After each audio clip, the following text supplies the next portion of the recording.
ప్రభువును రక్షకుడైన యేసుక్రీస్తు నామంలో మీ అందరికీ నా వందనాలండి. నిరాశ అపవాది ఎక్కువగా ఈ దినాలలో ఎంతోమంది మనుష్యులను కొడుతున్న ఆయుధం ఏంటో తెలుసా?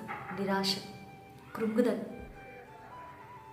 ఎన్నో దినముల నుంచి ఆశపడుతూ ఉన్నాను, ఇక నా వల్ల కాదు, ఇక నా వల్ల ఇది జరగదు, నేను సరిపోనేము. ఇలాంటి ఆలోచనలతో అపవాది మనుషులను నిరాశపరుస్తూ ఉంటాడంట.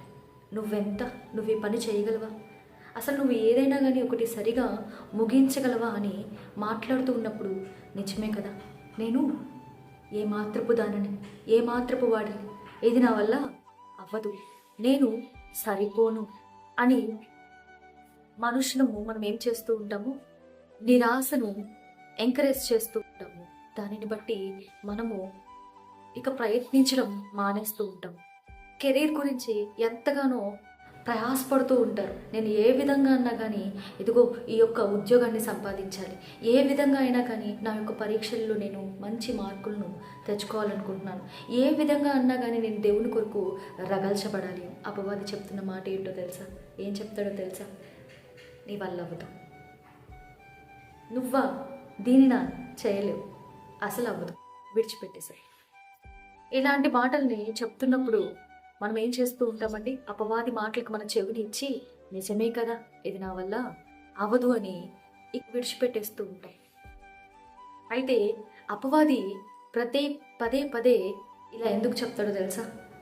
ఎప్పుడైతే తనని నీ ఎదుట గొప్ప చేయలేకపోతాడో నిన్ను నీ ఎదుట తగ్గించడం మొదలు పెడుతూ ఉంటాడు. దావీదు గొల్యాతుని ఎదుర్కొనేందుకు వెళ్ళారండి. 1 సమూయేలు 17వ అధ్యాయము 42, 43 వచనాలు మీరు చూసినట్లయితే, గొల్యాతు, బాలుడుగా ఉన్నావు, నేను నిన్ను తిరస్కరిస్తున్నాను నీతో యుద్ధం చేసేందుకు, కర్రను తీసుకొని వస్తున్నావు, నేనేమన్నా కుక్కనా అని దావీదు యొక్క దృష్టిలో దావీదుని తగ్గించేందుకు ఎంతగానో మాటలు మాట్లాడాడండి.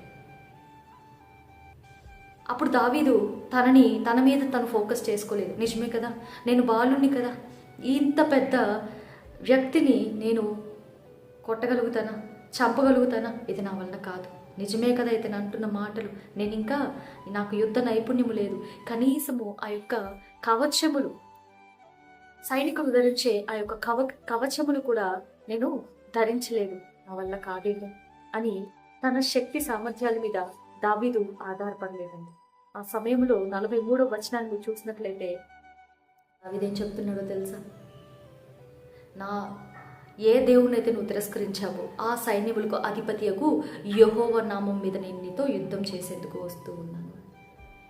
మీరు దేనితో పోరాడుతూ ఉన్నారో, మీ యొక్క జీవితంలో ఒక స్థాయికి వెళ్ళాలి అని చెప్పి మీరు ఎంత ప్రయాసపడుతూ ఉన్నారో, దేవుని కొరకు రగల్చబడాలి అని ఎంత ప్రయాసపడుతూ ఉన్నారో, అంతగా అపవాది మిమ్మల్ని నిరాశ నిస్పృహలకు గురి చేసి మీ యొక్క ఆ యొక్క ఆశని అణిచేయాలి అని ఆశపడుతూ ఉన్నాడండి.